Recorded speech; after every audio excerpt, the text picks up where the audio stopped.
the god himself, the demigod, Eddie Van Halen. You'll be missed, man. Shouts out. What is up, everybody? We are back. MuseMe TV, episode 146. We got Cruz in the studio, everybody. How's it going? I have to forget sometimes that we're talking to more than just us. You know what I mean? Well, technically, it should just be us. And the chime in from them is like an outside audience thing. Kind of think of it as like breaking the fourth wall. Like we don't know until we actually, we can break it sometimes. But most of the time it is just me and you. We're having this conversation. I'm having a conversation with the guest.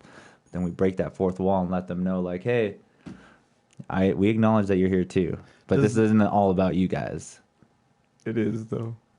I have a question. Like, What's up? I've always been really curious about the fourth wall. Is it in time? Like, when you break the fourth wall, is it supposed to like refer to the rest of the comic book too? Because if homie's breaking the fourth wall, talking to us, when I say homie, I mean like Deadpool. Yeah. Because that's like the most predominant.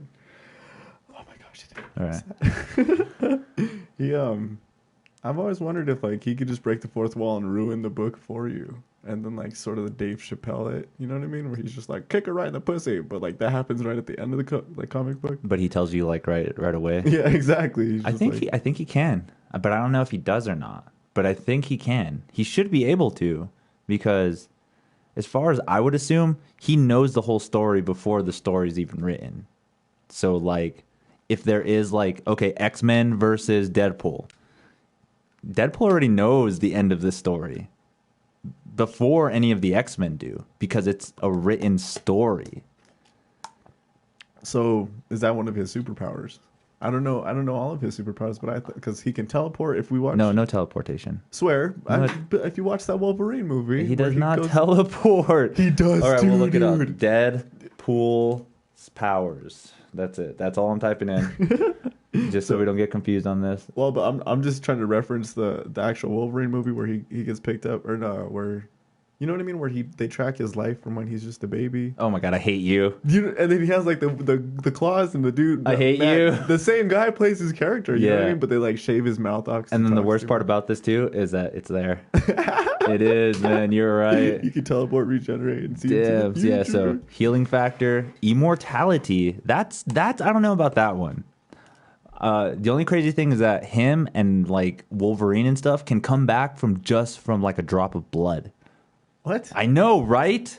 Damn. Okay, so I thought that his immortality actually came from his relationship with Mistress Death, and that's actually kind of why Thanos hates him so much. I thought he had that in general, and that's why she likes him so much. Oh, Or that's why they both can intermingle, because like I can die and keep and go and visit you, and I can come back and I can do whatever. I can still go see you. Well, if I'm tracking it correctly in my mind, because I'm not super nerdy on this type of stuff, but I think Me and you Thanos both, actually cursed Deadpool with immortality so that he can never be reunited with Death. Interesting. I think so. Thanos' That might be a whole, thing. Like, mythology is really fucking cool, man. And then see, that's what's crazy is like if you start thinking about the lore of like Marvel comics, Thanos is at this one level, but then there's still higher levels than him. The Celestials, the Galactus. What the fuck, dude? Isn't the Galactic Tribunal or Intergalactic Tribunal Something like you that. know what I'm talking about? Like the council where it's 3 people, and then there's like the one. I think it's not. Those are the Eternals. The Eternals. Yeah, those are the Eternals. I thought the Eternals were things like Galactus and Let's look 'em the up. other like planet smashing dudes that were able to like use the stones of power. You know what I'm talking about? And whatever. It's crazy. That's a universe that's just so expansive, and I think you're right. I do see a picture of them that shows it looks like they're everywhere. Yeah, I see. There you go. So like this photo kind of shows. No, see, I don't think so. Well, I've always been like super interested in like power structures, and when I was a kid, the thing that attracted to me to comic books was like the Omega level things. So like the X-Men, what's her name? Jean Yeah, exactly. Jean, Yeah. where she has like the turns Phoenix into the Force. Phoenix. Yeah. That type of shit blows my mind because the imagination that it takes to conjure up another person's imagination. I have like a huge amount of respect for writers or any sort of creators at all, because like when you're creating a storyline for someone else. You have to take yourself out of character. Thank you guys for joining. We got 4 people in right now. Hi, people. Broke the 4th wall. See? No, yo, we should break the 5th wall. Where's the 5th person? I'm just kidding. Would there be a 5th wall? Isn't that like, okay, so the 4 walls are what we can perceive, and then would the 5th wall be like some kind of spiritual, in like the consciousness of that being that they don't know? Have you ever seen a movie called Being John Malkovich? No. Okay, so what happens is there's this I think it's a girl or a guy. It's been a long time since I see this movie, but they find a hole in the wall, and they end up going in this hole. But they didn't realize that this hole transport them into someone else's consciousness. And they end up being John Malkovich. They don't really get to do the stuff he does, but they get to like be in there in his consciousness. And it's like a high. They get so high off of it, they want to keep going back and back. It's a pretty crazy movie. Is that kind of like an Enter the Void thing? There's a Void movie. I forgot what the rest of the title is exactly. I'd forgive me. I kind of have some brain damage from a past car accident. You want to talk about that? We can talk about that too. We've both been through some car accidents. Well, I was in a car accident when I was little, but I was actually in a ski accident when I was like 24, 23. Okay. Like literally head trauma accident. Like, so this is all I remember. I go and park my truck at the ski resort, and then 2 days later, I wake up in the hospital. Oh, 2 days later. Like, I literally have no recollection of how I got there. This is, I want to write a joke about this too, but I got airlifted in a helicopter to Taos Medical Center, to the hospital there. But I don't remember it. Were you skiing Sipapu? Yeah, Sipapu. Yeah. That's where it was. Because I used to work there as a ski lift operator. So I get free passes and stuff. And just one day I was like, hey. For life? No. But I do know some people there that I think I can get it there no matter what. Like, I'd be like, hey, what's up, Wedo? Remember me? He's like, Angel, what's up? You got some ski passes? I'll throw you a 10. Boom, we got ski passes for the whole day. Oh, yeah. Because that's a cool thing of making a relationship like that in a small town. Because all those guys are small town. They work there. That's their job. Like, summer, they work the ski resort. In the winter, then they go haul wood, get all the money that they need, do extra like side work and shit like that, and then this I heard winter there's comes actually again. like a meditation center out there too. That's actually like really, really close, like a Buddhist center. Yeah, it's right there too. Oh, okay. So you know what I'm talking about. Yeah, I've never been there. I've always wanted to. Every day I would go to work, pass by it, just right there, Buddhist, the temple or whatever. It's not a temple. It's more like a sanctuary of sorts. Not even like a sanctuary. It's more like a commune almost. Like, you know, we got commune. There's a bunch of like houses everywhere, and fucking there's like this one big house where they probably do like all their meetings and like the rituals and like hang out and stuff. But it kind of looked like almost like a summer camp. Yeah. Like you would drive in there and then it'd take you to like you can see the driveway of it and then all the like buildings and stuff back there. There's a cat that actually I think came from that temple sanctuary thing that we're talking about. He wrote a book called Furniture. It is the most mind-numbingly weird, awesome, like, conglomeration of just random... This guy talks about gasoline coming out of giraffes' mouths and then it turning into, like, teardrops of God. And it's an entire fucking volume like this big, bro. Holy shit. It's crazy. Is it just, like... just his interpretation of it, or it's almost poetry. I mean, because like if you've ever had a dream, sometimes dreams are really random. You know what I mean? So like when they enter your memory, you're just like, what the fuck? Like, how come I remember this and this and this? And like that didn't happen, but this actually happened. Yeah. It's like it's almost like you're watching someone dream consciously. Like when people say like stream of consciousness when they write or when they speak, even it's akin to that because holy smokes, how else do you explain it? There's no punctuation. It's just a whole bunch of random words that actually kind of flow together. I can kind of see that. It was inspiring to me because it's like imagination. Oh, hey Eva, thanks for joining. Awesome. Yeah. You know what's crazy though is I see that same aspect in music though. You know how you just I don't know. Have you ever played music? Are you a musician? I used to play the recorder like a long time ago, dude. But you would follow sheet music, right? Yeah. Okay. Yeah, exactly. When you get to a certain level, you kind of just play the music. You don't even think about it. You just I want to say you go into a meditative state, like almost like I can play guitar and literally just close my eyes and not think of anything, and it sounds so melodic and beautiful. But it's because I feel like I'm in a meditative state doing it. And that example of the way writing is and stuff too, like they probably do put themselves in like just a free flowing kind of sense where they don't even think about the words that are coming out. They don't think about the phrases, but when it hits, when they read it back to themselves, they're like this is genius. This is beautiful. This is what 5 grams of mushrooms gets you. Well, it's just like a feeling, you know what I mean? All communication, any form of like consumable information out there is made of the same stuff, right? Like it all comes from your mind, it comes from your character, background, things like that. If one, I don't like saying you because when I say you, it's like saying you, Yeah. but it's always the royal you. Yeah, know you what mean I mean? I. Well, the royal you refers to anyone, the I within all of us. Okay. You know what I mean? So, I forgot what I was talking about. But the long story short is like, if we're all communicating through something like an imagination, imagine what the Neuralink's gonna do, dude. Because we're just gonna be like beeping tones at each other, and it's gonna be like We will recognize of it. almost like an emoji. Like when you make a face, it'll make a sound. So when someone's not even looking at you, you could be communicating to someone. Okay. You know what I mean? Because like, I just see the potential for Neuralink, or I mean, I'm sure everyone does, but going back to comic books, I think that Brainiac's actually like sort of a future version Of what we're gonna get. yeah, because like incorporating the shadow of what the concept of like AI is, you have to understand that like it could be super evil, Brainiac, or it could be really really good. Call it Elysium, but if it was like universal, you know what I mean? That's okay. I kind of get what you're saying. Yeah, yeah. So I guess the Brainiac concept is like if you were to get 3 of the neural links and put them just in your forehead, call that like the mark of the beast or whatever it may be. Like the combination of all these ideas is so scary that I think that it gives us like an appropriate respect for the things that we're applying. You know what I mean? Because like if you take into account the fact that the Nazis used Nietzsche's knowledge to further their ideas, and I'm sorry for bringing that up because like seriously, once you bring that shit up to conversation, Everybody gets. the conversation. What's going? Is this a white supremacy kind of podcast? Well, no, but We're browner than fuck. Jeez. all I'm trying to say is that like any like knowledge is power, and any power can be misused. Yeah. Right. So like I think that our knowledge. And then you bring the quote from Spider-Man. It's like, with great power comes great responsibility.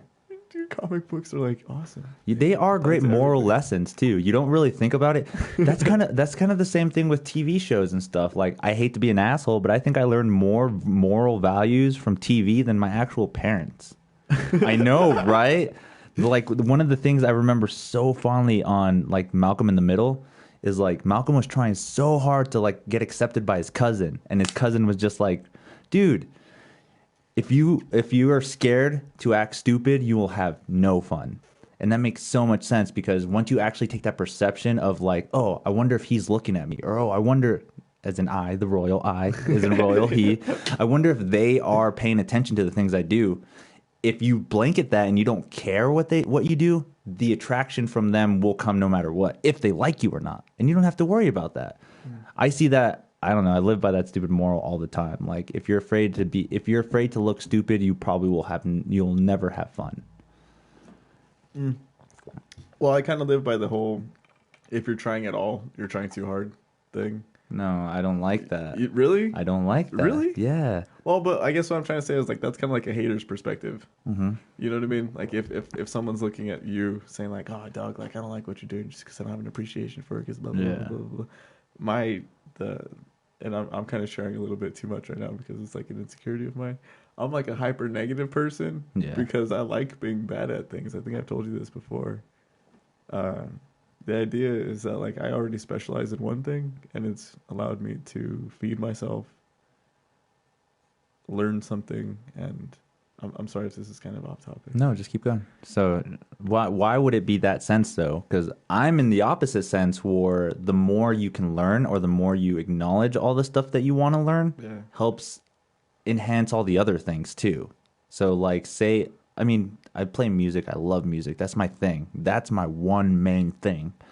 But now that I've gotten into comedy, that transitioned so beautifully into it. It's like it merged beautifully. Like, it just, oh my God, stage presence, being able to show what you got on stage, like the community, it all just came together. And it wasn't like, oh, well, I'm so good at guitar, I shouldn't even try anything else on stage. Just all guitar. But you're really really good at it, so it looks like you're not trying, but you tried really hard to get to that point. Yeah. So if you go through like the stages of learning from unconscious incompetence to unconscious unconscious competence to then conscious incompetence and conscious competence. It's your journey through this. I guess what I'm trying to say is like I got really good at one thing, and that one thing gives me enough freedom to, or courage, I suppose, to make a jackass out of myself in other fields, because I always have that something to return to. So like imagine if you were a busker and that was the only thing that you had, because I'm just saying bus because you're music, right? Yeah. So like, and that was the only thing that you had, and you would let people like shit on you like all day. You were awful at music, right? Like you might be like Beethoven, but don't even have a piano, right? Like you're deaf and you're just like, bleep, bleep, bleep, bleep, bleep. This is the music that I think feels good. And you're putting it out and you're putting it out and you're putting it out, and people are just gonna shit on you, but you feel like you're doing it really well. So there's like security in that. I'm not good at comedy because I don't know exactly what to talk about. Everything's funny. Everything has a perspective. Everything has like, but I don't find personally anything actually funny. You know what I mean? Yeah. What makes you laugh, Angel? What makes me laugh? Kicking babies, multiple uses of drugs, to be like you said, dude, everything. Condom factories. Used condom factories. Everything should be funny though. Like I love that phrase that you just said. Everything should be funny, because if it isn't, then what isn't funny? Nothing. Like, but it's only funny like for that split second. If you can make it funny. Because okay, here's this perspective though. Is like, there might be something racist, something fucked up that I could say that gets a chuckle out of you, and that's funny. But the majority of like whatever span of people might not find that funny. Or stereotypical. But that's okay, because those people that didn't find it funny, there's another higher percentage that we don't know about, never even knew, that thinks it's hilarious. I know, right? And it's weird to think about too. Is like I'm bringing it back to the comic book thing, but like the way that these levels of like powerarchy happen, like, okay, we think this is funny. This person thinks it's fucking hilarious. This person cannot stop laughing. So it's like fourth wall .0 dash you know what I mean? Like everyone has a fourth wall that you're attempting to break, right? Yeah. So like when you go to a comedy show, you're playing the character of audience member. So when you pay for something, I think this is kind of why a lot of people this isn't my original idea, I guess is what I'm trying to say. When you pay to go to something that's like gonna make you laugh, you're gonna laugh. Yeah. But when you go to an open mic, you're like, I'm just gonna talk to whoever, get a beer, and piss off. And I'm here to do comedy too, so I'm not gonna pay attention. Yeah, you don't have this big avenue where like I'm there for laughter. You're not looking for the funny. Yeah. You know what I mean? So I think. But I think we kind of fucked up on that ourselves, though. I think it's pretty shitty because, in the sense, we should be kind of like have that mentality in open mics as well. Like, I mean, you should.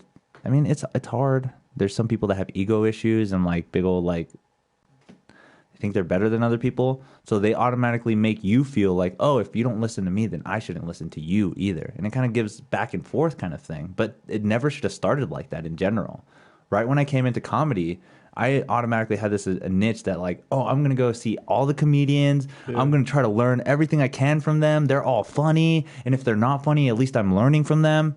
And the more I went, the more I found out like, oh, wow, there are kind of douchebags in comedy. Oh, wow, there are those people that think they're better than you in comedy that won't even give you that little like, hey, that was a good little tagline there, but the rest of the joke kind of sucked. Like, there is not that anymore. There isn't even people that will like take this time to like listen to your stuff because it's just not whatever part of their repertoire or whatever. They're not into what's going on at that moment.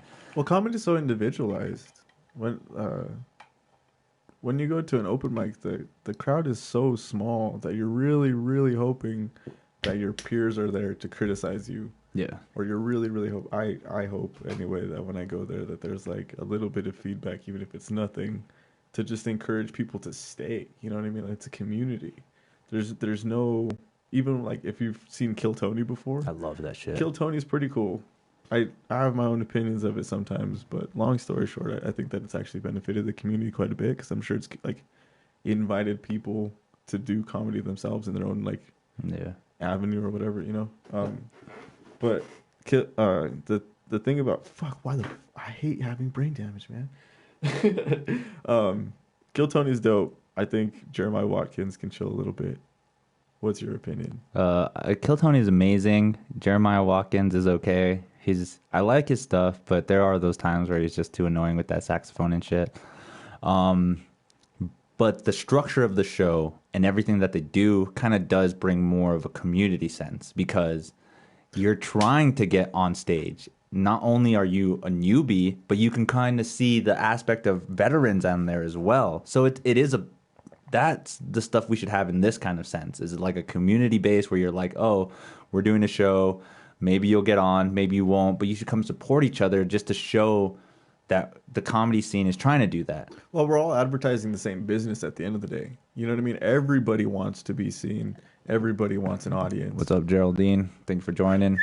Hayden, he says, damn, who we interviewing? We got Cruz in the studio. Cruz, everybody. Hello. I'm a carpenter by trade. I used to do sushi. I broke my femur recently and recovered from a suicide attempt. That's me in a nutshell. I'm 24 years old. My favorite number is 84. That's a bad number. The vast majority of... Why is it a bad number? That's a very bad number. It's like cut in half and then put together.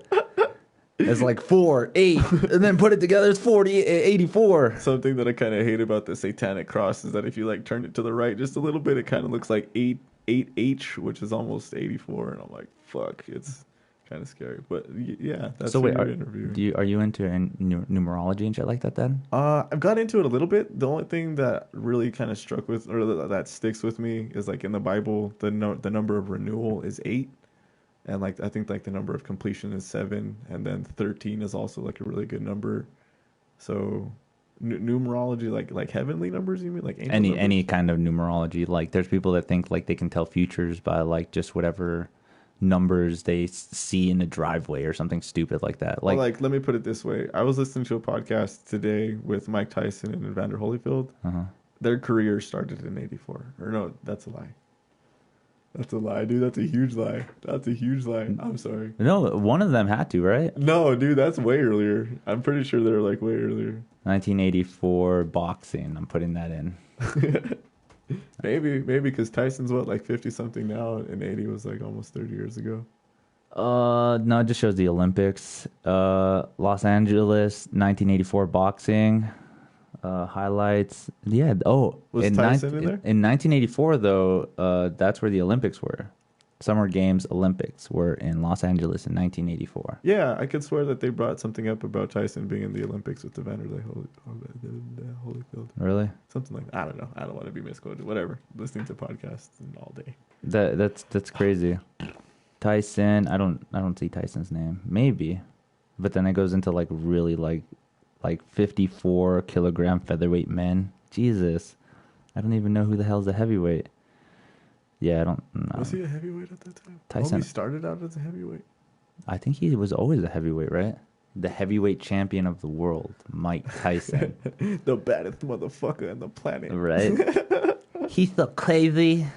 I can't impersonate that guy.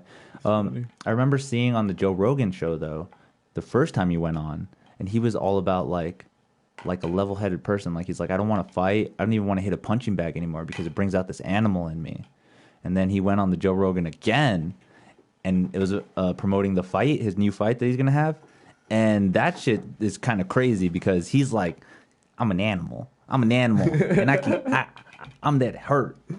Who knows, man? I don't know what to expect from that. Like, did it awaken something that was dormant that he thought was gone that never could have came back? Well, do you think it ever really goes away? Because I mean, like, not to say too much about Nietzsche again, but it's like the will to power is kind of what it's all about. Like, people live for the will to power. Like, he tasted something, almost to refer to something kind of nerdy. Do you know what One Piece is? Yeah. Do you know what Conqueror's Hockey is? So, like, imagine being able to taste that, like, for a second, that power to just knock everybody out. He had that power at one point. So Tyson's, I think, like, on a personality level, experienced so many things that his character is just like ultra refined into this thing that's actually incorporated his shadow really well.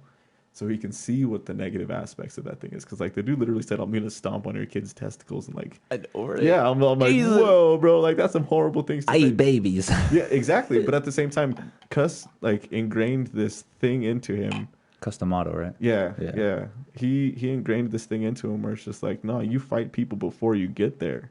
You got to intimidate them. Like he taught him like the fucking art of war basically, and it's just like holy shit, dude. This guy, I look up to Tyson quite a bit. Like Tyson, and there's a couple other people. Do you have a bottle opener by chance, or just a spoon? Thank you. So yeah, I get exactly what you're saying though. Like just being able to find that will to power, but can you find it in a positive kind of way? Because every time it seems like it's super negative, like you have to dominate to find the will to power. Can it be more of like a guided leadership to find the will to power, or does it have to be a domination thing? Well, I mean, it expresses itself in different ways. There's things like Columbine, and people try to express their wills to power in different ways too. Be like, I'm going to destroy things. You guys don't think that you can? I can touch things. I can touch things. Yeah. Like with Tyson, he's like, nah, dude. Like I've heard him before when he was saying it. He's just like, yeah, some of the dudes that I fought before, I see them. I'm like, they're bad motherfuckers. They'll mess me up, and I'm just like, holy shit. Like he looks at the people that he fought and he beat, and he's just like, I don't want to come across these people again. At the same time, though, he's just like, I want to take over the world. The dude's like, I have $100 million properties and shit. I hate myself. But why does he hate himself? He hates himself because there's this weird, like, I'm not going to say why, but like, Yeah. it seems like there's like a split, you know what I mean? Like in his being where as a person, he's experienced things like the toad. Do you know what the toad is? Yeah. The dude talks about the toad all the time. That shit's dope. But he's experienced something like anybody has, like the ego death, and then coming back from the ego death being like this pinnacle of human achievement. You know what I mean? Like Mike Tyson's pretty much like immortal at this point. You know what I mean? Even before then, there was even like Greek warriors and stuff would actually, before they were going to go into battle and stuff like that, they would do like this ceremony with wine, and there was like some kind of like hallucinogen and shit like that in there, and they would drink it, and they would see one of the goddesses, and they would be informed that it's okay. Whatever's going to happen is going to happen. So you don't have to worry so much about the afterlife of death. So that they have this, I guess you could say, will of power already, or something that shows them like, hey, man, you're okay. And I wonder if Tyson kind of had that same mentality, because he kind of was like, I don't want to say brainwashed, but he was fed a lot of information that made him feel like he could probably take over the world. Like literally, if you wanted to, in a sense of power, not like, hey, I'm gonna go. Well, no, mingle with the president. Dude studied conquerors. Like his knowledge of history is stupid. Yeah, he's just like, do you know who Hannibal is? I'm just like, who the fuck is Hannibal? Like, history lessons from fucking Mike Tyson all day. It's good shit. That shit's crazy though. So what's up, man? Fucking, oh man, 6 days sober. No joke. Yeah, well, I'm doing sober October. Remember, you guys were here that night? That's true. You guys partied down, and I was just like... Right when Rogan decides to not go Sober October, like, nah. No, he did. He did, actually? Yeah. I thought there was a thing about him not doing it. He actually released a video where he's like, oh, you know what? A bunch of people asked me if I'm doing Sober October, and I'm going to do it. And so he ended up doing it. I'll play the video, too, because it actually was pretty inspirational, too. I was like, fuck, man. I was kind of doing it because... The first year I ever did it, it was because of Joe Rogan. I was like, yeah, I could be like Joe Rogan. The second year that I did it, I was like, this is more of my own personal thing. Like, fuck if Joe Rogan does it or not. Because both years I never finished. And then this year, you're just like, dude, I'm becoming an alcoholic. After this, I am fucking becoming an alcoholic. But people don't even want to do it because of the stresses of what this year has already brought to them. Oh. So I don't know if do you think they need this kind of like, something like this to help them go through life? Like, is it a blanket that helps people cope with the bad things that they deal with all the time? Anyways, let's listen to this message by my idol. I don't think that it's actually a good thing to have somatizing. I'm not sure if that's the right word exactly, but to have things like this. Because in the narrative life story of Frederick Douglass, there's a thing where on the weekends, the slaves were pretty much not forced to, but very highly encouraged to drink. And on like, not the weekends, I think is like the holidays, maybe Christmas. Yeah. If you had the opportunity to save up money, buy some alcohol, and if you drank it on the holidays, like that was very, very highly encouraged, because it's supposed to be like a gift to people. Like, no, take a break, fucking stop feeling what you're feeling, and turn to this. Right, I think in today's day and age, nobody's really forced to in the same ways or encouraged to in the same ways to go to alcohol, but most definitely it does distract people from what's going on. You know, like this, just like the games, like anything is helping people turn inwards. Or go ahead. No, I totally get what you're saying because again, it's like that blanket, so that you're like, hey, I can kind of see what's going on, but it's not as clear, and maybe I don't have to worry about it so much because it's not as clear.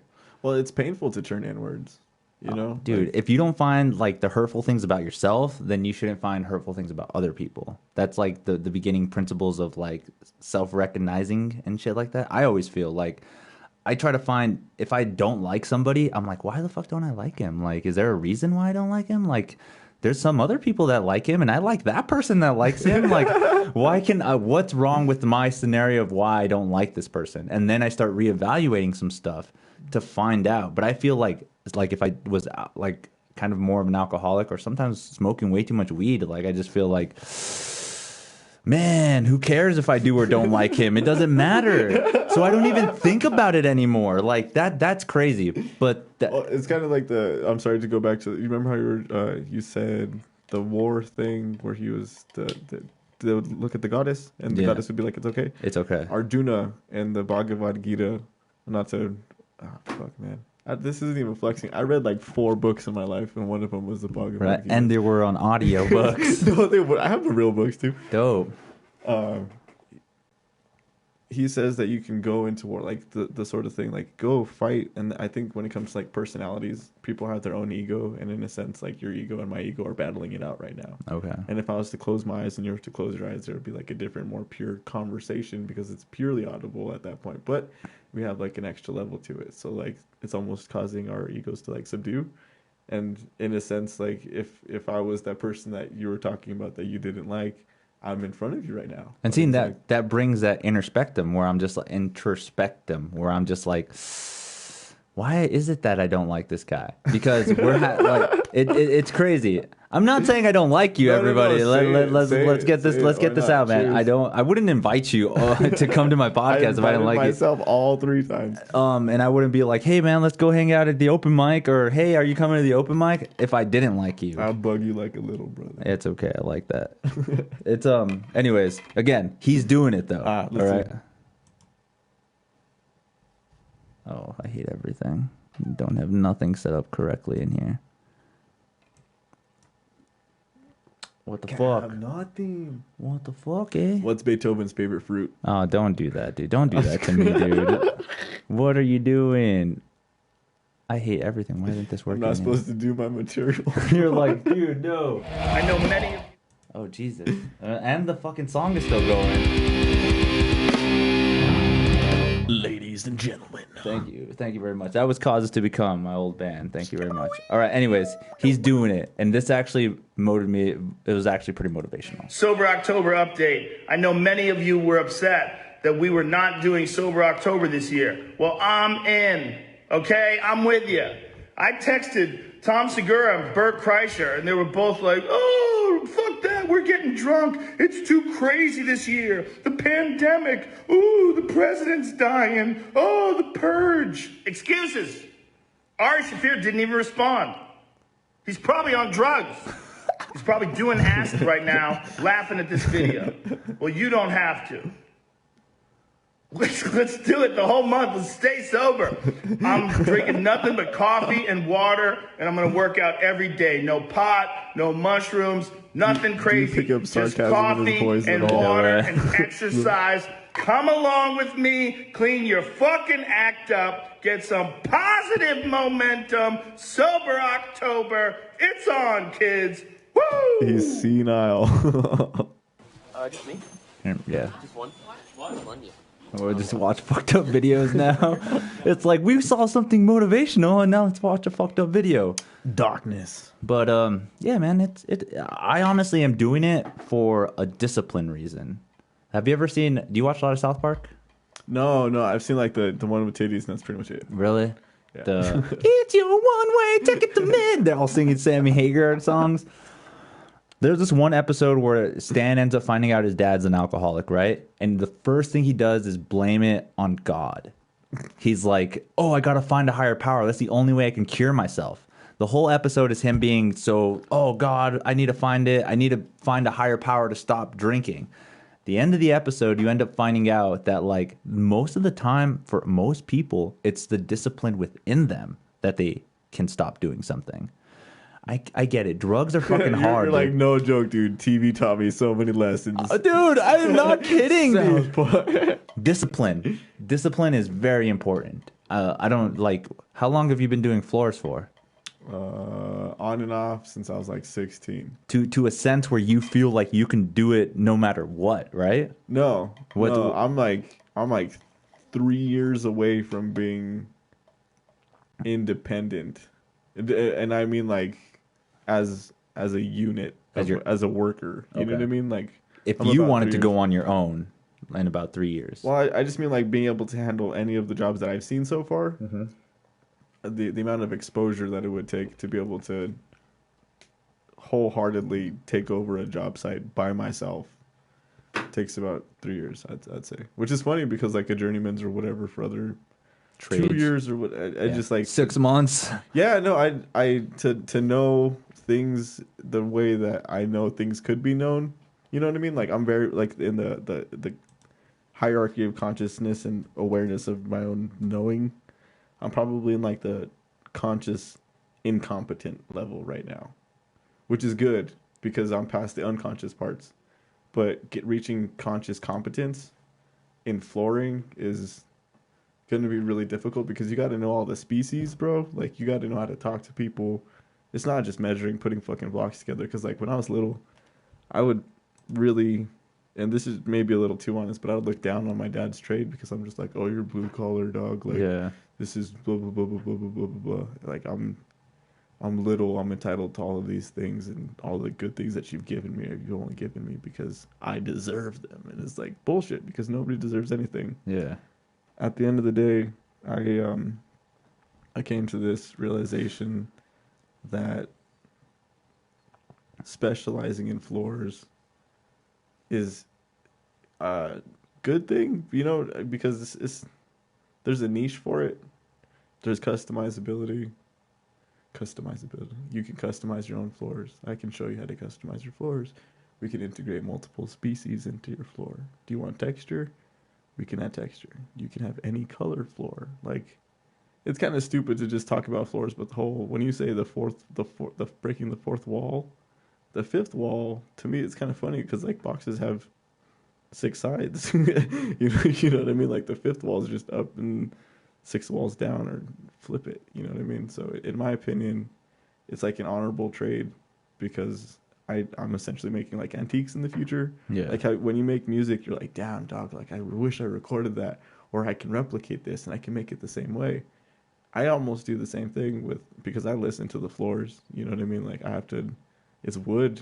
It's exactly knock on whatever that material is. I got this. But it's taught me quite a bit in like finesse with touch.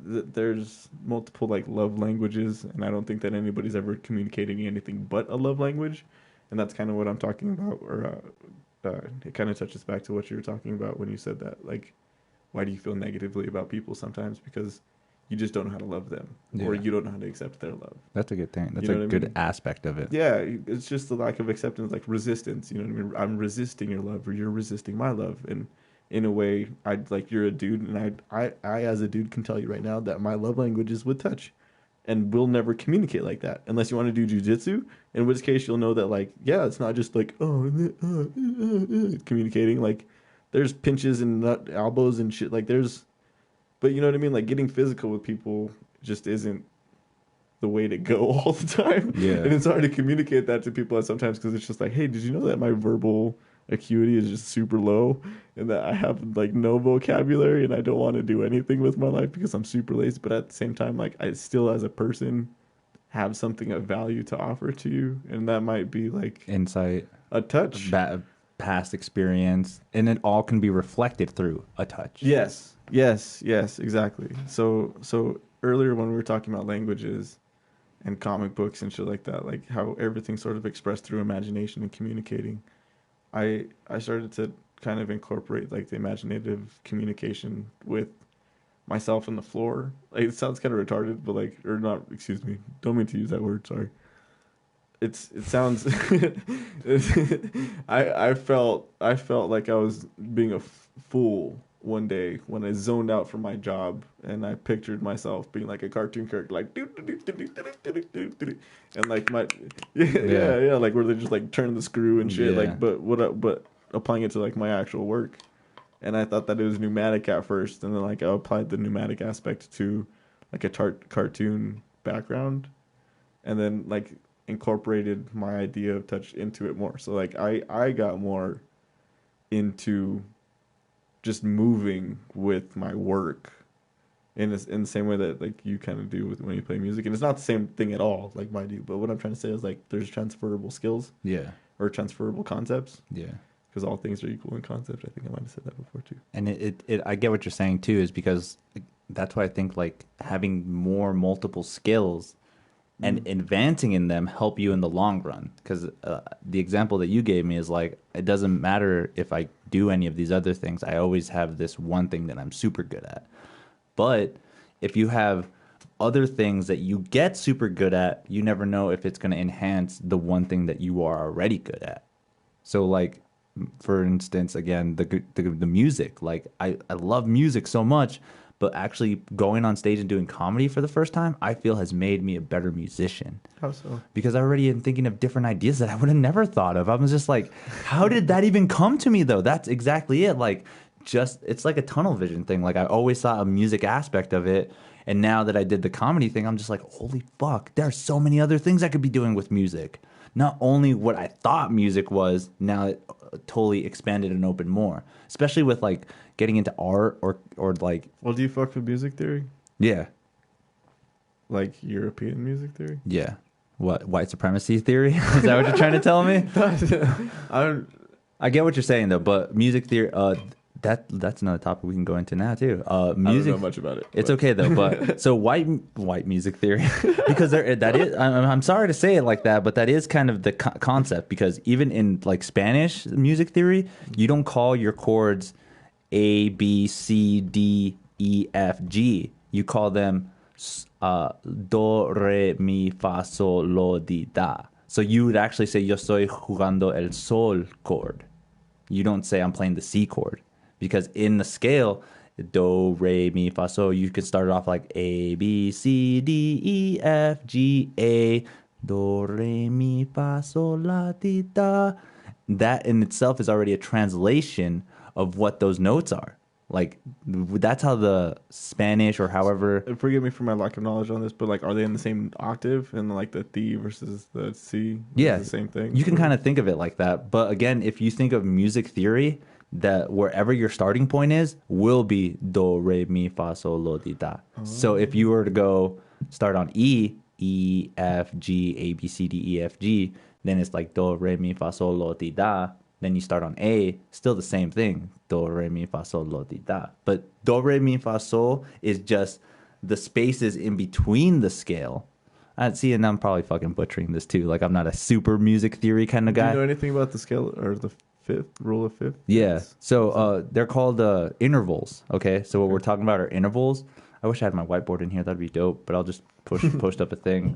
Today, class, we're gonna open a can of whoop-ass. Music and music theory. Music charts is probably better for an example. But you know what's crazy too is how music actually gives feeling as well too. As far as I remember reading, the minor and the majors play a big role in emotions as well. So you're playing a song and you use nothing but minors, it's going to be a dark, diminished, kind of scary kind of feeling. Is that kind of why like the classic Baroque music is actually the super like mentally stimulating or something like that? Because like it goes like... And I think Baroque music actually didn't try to fuck with a lot of the like minor notes and shit like that. As far as I remember, music theory is so fucking complicated too, man. Like I dip my toes in it, and I'm just like, it's another fucking language now. Who's your favorite bassist? I'm only asking because I know of a guy. So can I just tell you mine? Who's your favorite bassist? Oh, dog, I'm so glad you asked. My favorite bassist is a guy named Victor Wooten. Who's he from? His mama. Like band wise? No, he's like the band's called his mama. I think the dude's like won an Emmy or some shit like that. Like he's a wild. It's What's his name? Victor Wooten with 2 O's. He's just a bass player? Yeah, he's just a solo bass player. Victor Wooten? With a W. Ah, German. Volkswagen? But he's black. American bassist with the Wooten. Victor Wooten, is this the guy? This guy's an absolute legend.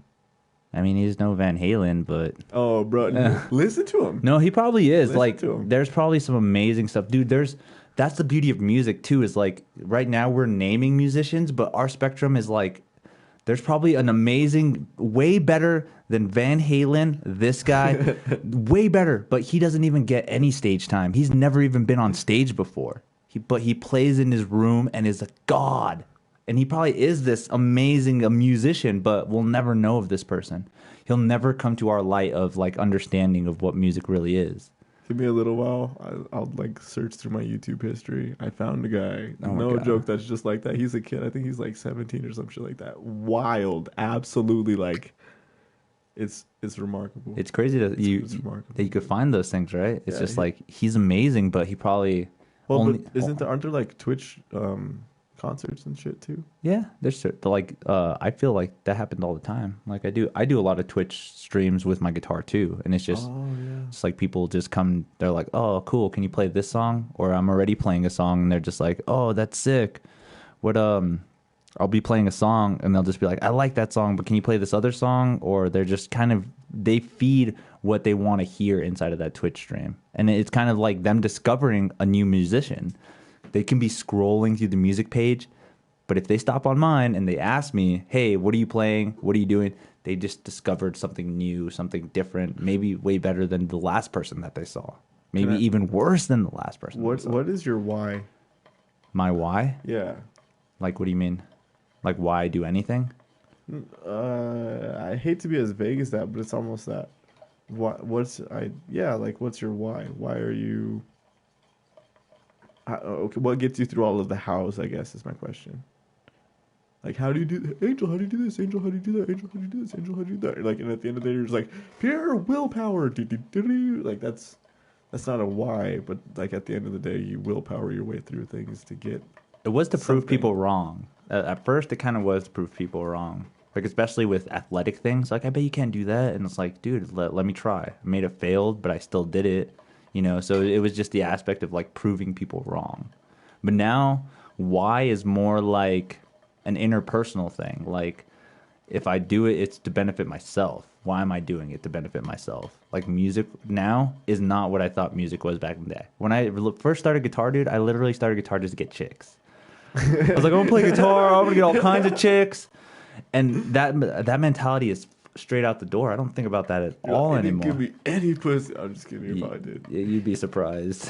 I don't know. See, okay. Well, I think anything would probably surprise me. Yeah, especially in that sense. Like, so I was into music, and then I really got into magic as well too, like card tricks and shit. You would be surprised though, dude. You would be so surprised because I'll do a magic trick, and then oh my god, that's so cool! How did you do that? And you already knew that the level of attractiveness went up because they already knew something that I knew something that they didn't know. It was like, oh my god, I have the power. They're just interested in what you can do with your fingers. That's true. I'm pretty sure they're very interested in what I can do. All the lesbians are going around like, yo, oh my gosh. Learn how, yeah, no, you could probably teach the people how to like juggle things, I'm sure. With like the back of my throat or something like that. Nah, I didn't. Okay, I don't like making those sorts of jokes. I'm sorry. It's Just okay. inappropriate. I got told I was gay a few times before. So No, but like that's. Don't you think that's so fucked up? To like, even if we're friends and we're like on good terms, and like we talk mad shit, to just be like, yeah, dog, you gargle a bunch of dicks. Like that's bullshit. That's so rude. Like I think that's too simple too. I think that's really easy. Like, oh wow, that was so clever. Like that's funny. Like, could you come up with something better? Like, you know, Danger is right. Danger Varos. I know of him. Well, I have a joke where I always make fun of him. Shouts outs, by the way. Right there you go. So now you can't say that Danger was the only one to come on here with barefoot. But I honestly feel like just making little jokes at him are funny because, like, I know he has a kid, So I'm just like, oh, danger. Is that why they call you danger? Because you only claim one kid, or something stupid like that. But it is like just a little thing. Like I'm not telling them like, oh, People take things personally pretty quickly, dude. I don't give a fuck. I don't. I shouldn't. Like, if you have a problem with what I said or how it came out, then you need to reevaluate what you're thinking of. Because I probably may have said it in a funny kind of way. Maybe I said it in an insightful kind of way. But if you found it as like this guy, like lighting fires insightful? Yeah. Like, okay, sorry. Yeah. I'm like insightful. Yeah, and so that they understand, or they like. Maybe it was a joke to get people to think a little more, but yet they took it as a personal attack or something. That's on them. You do whatever you want. If you hate what I just said, you could unsubscribe. But if you love it, subscribe and hit the notifications right now. I want to make a wet floor sign where instead of the wet floor guy falling, it's just a picture of Danger's face, and then it just says wet floor. And then danger. Wet floor, danger. Danger, wet floor. It's good. I don't know. So, how do you feel about what's going on with the election and shit? Are you kind of in the loop? Do you care? Is there going to be something that you're... Trump is a super mad, manipulative dude. Do you think the COVID was a lie? A lot of people think he's lying. He's like trying to get some sympathy points. I don't know how that works, but that's what they're saying. Let us know what you think in the comment section below. I mean, the dude gets... statistically speaking, how many false negatives are there? Tons. How many false positives are there? Probably tons too. The dude takes like how many tests a day? How many tests do you take, bro? I take 2 a week. And nobody's shoving shit up your ass like government. Yeah. Like I don't even know what the dude's schedule's like, but like Trump probably gets tested like a zillion million times. Is there a possibility that the guy got COVID? Yeah. Did he probably have really like shitty symptoms? I don't know, but I think if you had like a false negative and like the regular flu at the same time, conspiracy theory. Oh no, what's gonna happen? But the thing that I'm talking about when I say that he's like a manipulative cat is that he is holding off negotiations for the stimulus package until after he. Yeah, I saw that Facebook post too. Yeah, no, dude, like that's kind of a trip to me. Like that, I haven't seen blatant manipulation of the people quite that much in a long time, and I don't even really pay attention. But at the same time, like that was the first time I was like, dude, this guy's literally dangling a carrot in front of people, saying like, "I'm gonna give you money if you vote." Yeah, if you vote. Oh, but wait, I'm not gonna give you money, but I might give you some money if you vote. And it's kind of like that's kind of gross to me because it's really perverse in the first place that there's rumors about this guy like going on a 3rd term, and I'm like, dude, he's not even on his 2nd. Like. Big Brother's coming, bro. Big Brother's coming for somebody. And I don't know who the fuck it's going to be monitoring, but, like, if it's China's Big Brother, bro, like... I'm actually pretty scared of China. I've been pretty scared of China.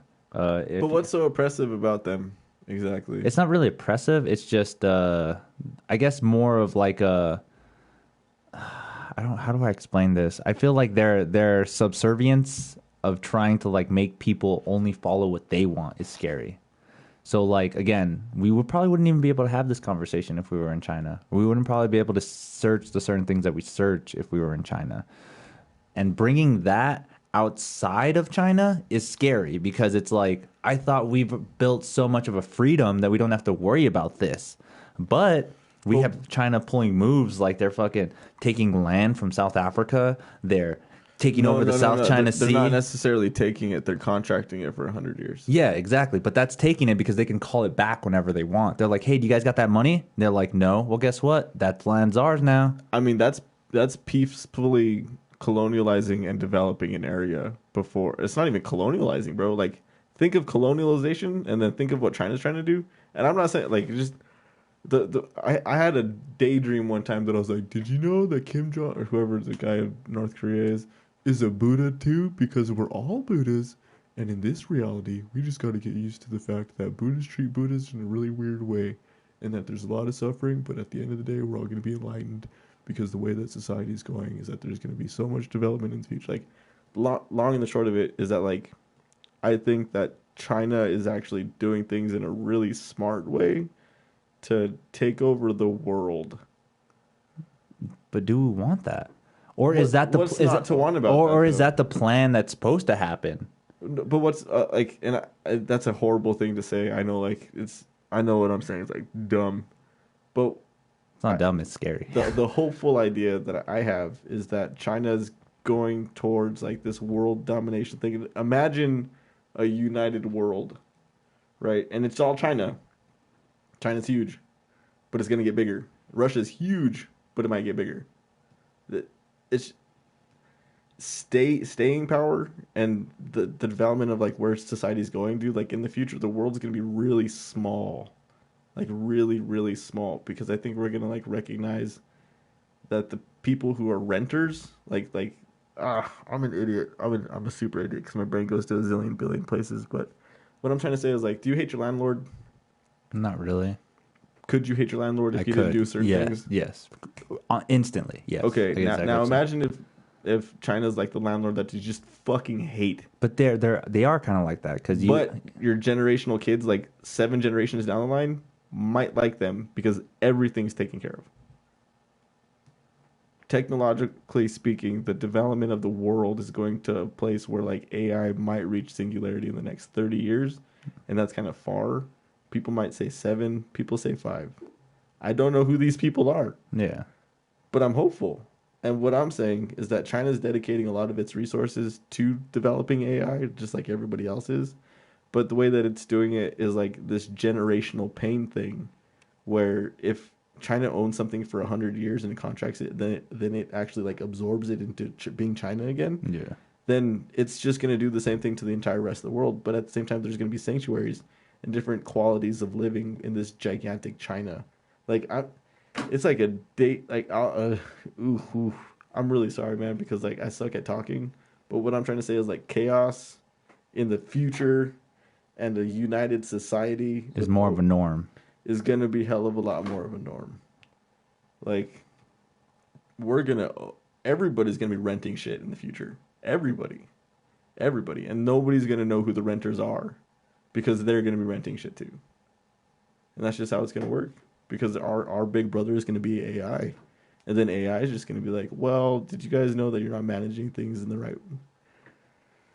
So does that kind of freak you out then too, in a sense? Is like if it got to a certain point where it's unmanageable, where maybe our enlightened period or our singularity is to merge with computers or to merge with AI. So instead of like, because there's hundreds of people out there fearing this, scared of it, they're not embracing it. They won't embrace it. That's why Elon Musk had to show this Neuralinks with 3 pigs, just to show like, hey, you don't have to worry about getting it. Hey, if you do get it, you can at least take it out. And if you do have it, all 3 of you guys will live a perfect life together. With the soft spot. but yeah, right. With a little bit of a new fucking scar in your head. But I'm not fearing it. I don't feel anything negative in the aspect of it. It just gets to the point where what will be controlled if we do become that singularity? If we all do start thinking one alike, we all have the same kind of aspect of life. Is it more controlled by the higher up, or will somebody like me or you be able to create something out of this? Like, oh, we both are pretty much one, but yet I still know the individuality between us two. Is that a thing? Can that even be achieved? Do you mean like hive mind shit? Not really. Well, yeah, I guess you can kind of say like hive mind. I'm pretty sure that it kind of already exists. But there's still... Well, no, but like, I'm sorry to interrupt. The hive mind of like, women are so weird, and then women would be like, dudes are so weird. Like, you don't think that there's like a gender sort of energetic hive mind quality to things where like people identify with a certain archetype of like, I'm a man, I'm a female, or whatever. Well, to a sense, yeah, but not anymore. Like, that's why you have the whole... Those things don't go away quickly. Yeah, well, yeah, we are seeing that right now. Like, we're seeing the transition of actually having, binary people, transgenders and stuff like this. But yet, people embrace it, and other people are taking it in a negative sense. Like, how is it going to be interpreted in 20 years? Is anybody even going to care about it as much? Is it going to be more of a thing that actually can be fixed with the genetics of like AI and stuff like that, where they're just like, hey, you want to think you're a girl? Pew, you're a girl. You're thinking about being a girl now. And I'm sorry, I didn't mean to make it seem like I shot myself, but it's injected in you now. You kind of, instead of having to like, I have this feeling and I kind of feel like I have to change some of my body, then I'll feel like an actual the sex that I'm wanting to, instead of it being like, what sex do you feel like you want to be? And then, okay, now you feel it. You don't have to go through the transition of feeling it, which is kind of like, I don't know, like more like alien-like, right? That's not very alien. There's Yeah. quite a few things that can change genders, like frogs. They don't get me started on gay frogs. But I mean, certain fish, parrotfish, actually, too. Like when I think it's parrotfish. There's like a dominant male parrotfish, and then when the dominant male parrotfish dies, the dominant female parrotfish or a dominant female for parrotfish will start to develop like male organs. Okay. There was another aquatic animal too that kind of fakes itself. Like there's zillions, I'm sure. Yeah. There's zillions of them. Oh, you mean the cuttlefish? I think so. Yeah. Where they're just literally like, "Hey, I'm a girl too," and it just ends up being two. Yeah, like that's like the fish world of being a lesbian. That's funny. But I don't know. Bitch. What about the theory that we're all kind of supposed to be just unique in one, not unique, but like uniformed in one person? Like the idea that the gray aliens are kind of just us in the future. That blows me away all the time because they kind of are developing. Well, what's dividing us from us? You know what I mean? If they say us and we say us, what's the difference between us and us? Well, you already start bringing up all kinds of topics where it's just like, oh, skin color, traits. Fuck the America part and just consider the words without saying like the thinking of the country. Just United States of mind. If we can unite the states of mind, like just across the world. My stupid ass has gone crazy so many. I'm an idiot. But like, the idea was that like, Middle Eastern thought runs so deep into like what people might assume to be a nightmare. In my opinion, because I don't know, I really don't know anything. That it runs so deep into what people might assume to be a nightmare and come up with figures like Kali, where there's like this goddess that literally just spews demons and eats demons and has like the ability to consume darkness itself. These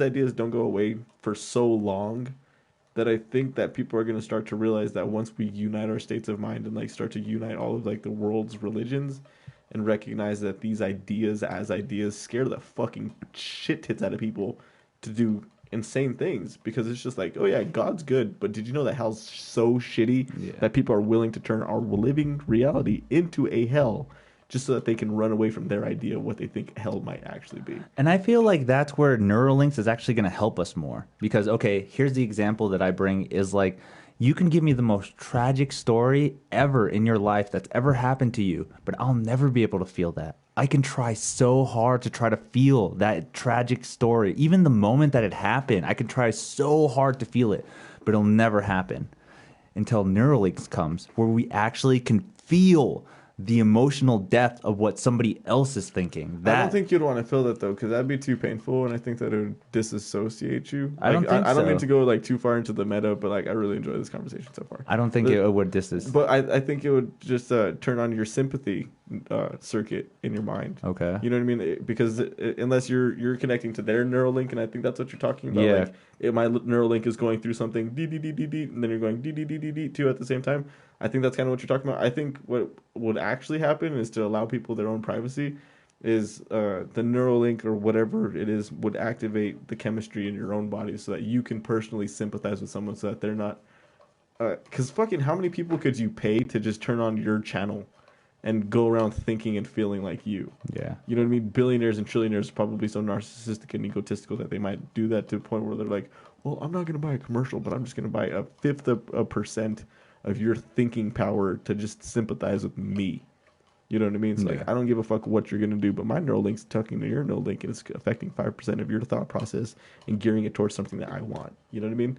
That's fucked up, and it's so subconscious that I think that like the whole hive mind mentality thing comes from like shit like this, because I mean, bro, this is a character too. You know what I mean? Like, this is a TV, this is a character too.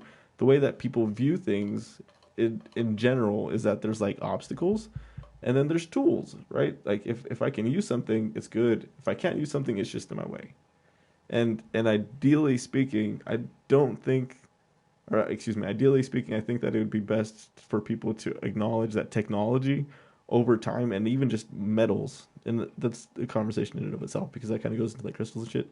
But technology in and of itself is developing a consciousness, and then when it awakens, I believe that. Yeah, like you're gonna realize, like, what the fuck are you talking about? Like, yeah, did you know that water has a memory? And the ironic thing is that for some reason we just don't know how to tap into the memories of the vibrations that metals have gone through. Like, That's true. Did you know that you can go back into time and realize that like the vibrations from the Big Bang are still contained within the molecule within this thing? But, So like, we can uncover it and discover it more. yeah, because everything unravels and everything's connected. So it's to a certain extent, when I say that, like, I'm not saying anything. When people acknowledge the concept of the Big Bang coming from something that you can't even see, and then expanding to everything that you know and more, then you have to acknowledge that, like, there's a huge possibility for anything that you can imagine to be real in the future. And what I imagine in the future is that, societally speaking, China's just trying really fucking hard. It's trying really fucking hard, just like everybody else. Everybody's trying really fucking hard to just take over as much as possible, so that when the time comes that things and our idea of what's valuable shifts so completely, that it'll be okay to occupy space enough for our people. You know what I mean? Like, and when I say our people, I mean, like, planetarily speaking, we all align tribal with our own tribe. Yeah. And our people is different for everyone. And it's just easier to empathize with people that look like you because, like, the muscle structures move in a similar way. And I look like you and you look like me. Therefore, when I see you looking sad, I'm like, holy shit, like, I'm actually sad now. You know what I mean? Like, our own personal neural links, our brains, and how we work, it's kind of through eye contact. They're trying. That's trying to itself uncover the feelings and emotions of another person. Like, again, the whole neural links might enhance that a little bit, but we kind of already have that power. We kind of already can, like, tell if somebody is sad, or we can tell if somebody's sarcastic, or we have some kind of certain sense of empathy or anything like that. We can kind of feel that or see it in a sense. But again, it's not like the actual...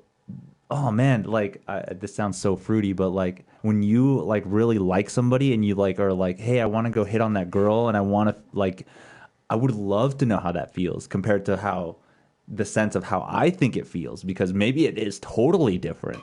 Like when you go and just like, hey man, I really like this girl and she's super awesome. I get these weird feelings in my stomach and stuff like that. And then I tell you my side of how I feel when I talk to a girl. And we're trying so hard to find these similarities and stuff, but yet we'll never understand the full feeling of it unless maybe something like neural links can bring us together to actually...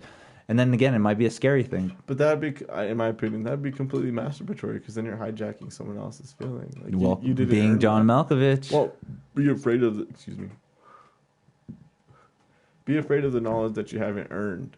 And I'm sorry, because this is really making me happy because it's all connecting. But the earlier in the conversation, I was talking about like a respectful fear for certain things, like the will to power, and then our understanding of what power can turn into. Yeah. And then those two things coming together, developing into like a healthy fear of what AI might be or whatever sort of other powers might come up. I fucking forget. I hate myself. This is a trip. AI is powerful. It's going to only get better. I mean, we technically use AI right now. What's your relationship with the cosmic feminine? It's way bigger than I can even imagine. There's probably way more than I can think of. Did you hear that, babe? He's talking shit about you. You know what I think, though? Actually, not you think. Because I know how you were kind of, you were giving that aspect. We're talking to the universe right now. You were like giving this like kind of like a consciousness, or like being able to like know it's like, you know, it has its own thought or whatever, like the water memory. Like I love that aspect, because I saw a documentary a long time ago where this is, I don't know if it's true or not either, but what they would do is they would flash freeze water in a millisecond, but they would say certain words to the water, and every time the water would form a different form of crystals. And you can tell, like, holy shit, I was super negative when I froze this one. And you can see how this crystal is developed so jagged and dirty and gross and nasty, but it's a flash freeze, so it's so instantaneously, to the aspect of you're like, water is amazing, I love it, freeze, and then all of a sudden the crystal formation is beautiful, it looks so elegant and amazing. Like, is that just the relative property of us connected like that? Because again, if you take down our core body structure, our core minerals and everything, dude, there's nothing different than this TV and me. From a proton, an atom, and an electron, there is nothing different. It's just arranged in a different order. That's it.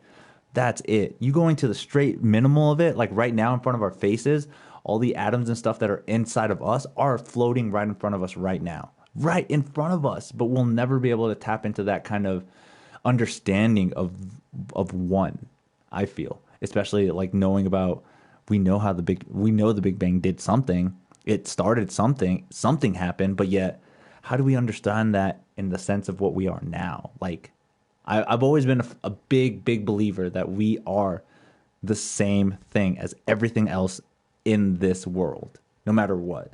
Water. So everything's kind of programmed in binary. Yeah.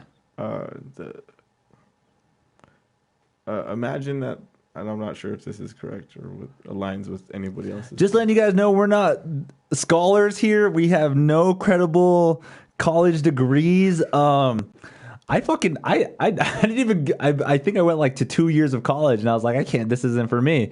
So don't take everything that we say to a sense that we are changing your life if that's how you're taking this right now. This is what we feel in introspective and what I'm feeling and how he takes it and how he wants to take it. But again, imagine with the neural links. Well, but I'm sorry, can I touch on this again? Go. So there's a pattern. I forgot what it is, but the Fibonacci sequence? No, it's different than that. It's just non-repeating. And the cool thing is there's like an infinite number of these non-repeating patterns. Well, have you ever really thought of you can make them with two pieces. Have you ever thought of the actual infinity? Do you think about that? Can you think about that? I'm not trying to. I'm trying to think of 1 and 2 right now, or 0 and 1. See right there, that 0 and 1 though. In between that 0 and 1 is infinity. Inside of that 0 and 1 is an infinity, and that's what blows me away in itself too. Because you might need the programming to be 0, 1, 0, 0, 1, whatever, but to get to that 1. Is literally an infinite amount of numbers inside of that as well. That blows me the fuck away. But there's bigger versions of infinity.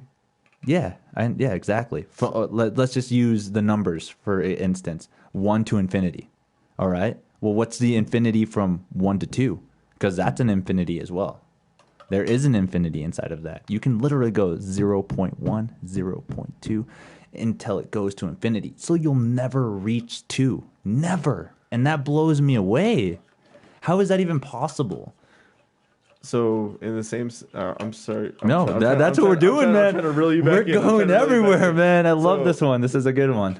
0 and 1, masculine, feminine, boy, girl, the dog, cat, whatever. Opposites. Yeah, you could call it opposites, right? The yin yang, that type of shit is what I'm trying to talk about. The yin and yang. Yeah, but I try to. The thing that entertains me the most is doing my best to recognize masculine and feminine qualities in things. So, like, for instance, in Spanish, there's masculine and feminine words. In English, there's also masculine and feminine words. They're just harder to pick up on because there's not, like, a really obvious O or A at the end of things. Essentially, my goal at the end of the day is to be able to communicate with the opposite.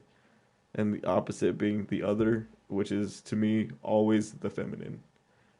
Because as a solo agent in the world of my own perspective, I see myself as a masculine, and the goal that I've recognized as masculine is to be independent. And not the goal, but I suppose a goal of the feminine in my perspective that I've recognized so far within myself is to reunite with the community or be communal. And I'm not sure if I'm phrasing that right, but like the idea of acting as a solo agent in a community is challenging because it's hard to incorporate myself into something without turning into the feminine. Does that make sense? Like I'm confident in my masculine, but in order to incorporate my masculine into a community, I need to tone it down so that my feminine, and this isn't like a gender sort of thing, but like what I'm trying to talk about is like, I don't know how to say it. Like, let me see if I can kind of explain a little bit. I love the LA metal scene in the 80s, the glam metal. You know what I'm talking about? Where they actually dressed up as women and stuff like that. They had makeup, poison, like all of these aspects, right? I saw a documentary about a psychologist who was actually breaking this down. And he literally, what he pointed out was like, back in those days, go ahead, help yourself, man. What was the essential way to be more manlier than your dad? How do you do that? How can you be more manlier than your dad? Are you supposed to go get a manlier suit? Are you supposed to be able to lift more wood than your dad?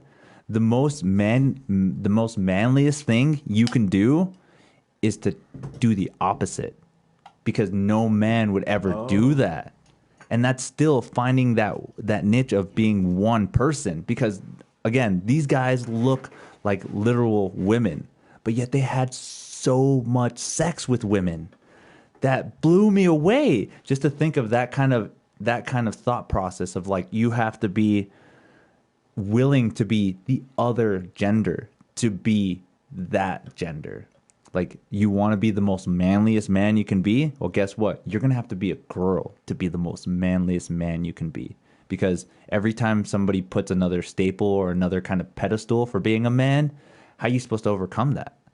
You really can't unless you reverse it. Like, literally find out your aspect of like, I know that I can look like a girl and get way more girls than somebody that looks like a man that tries so hard. Are we still talking about cuttlefish?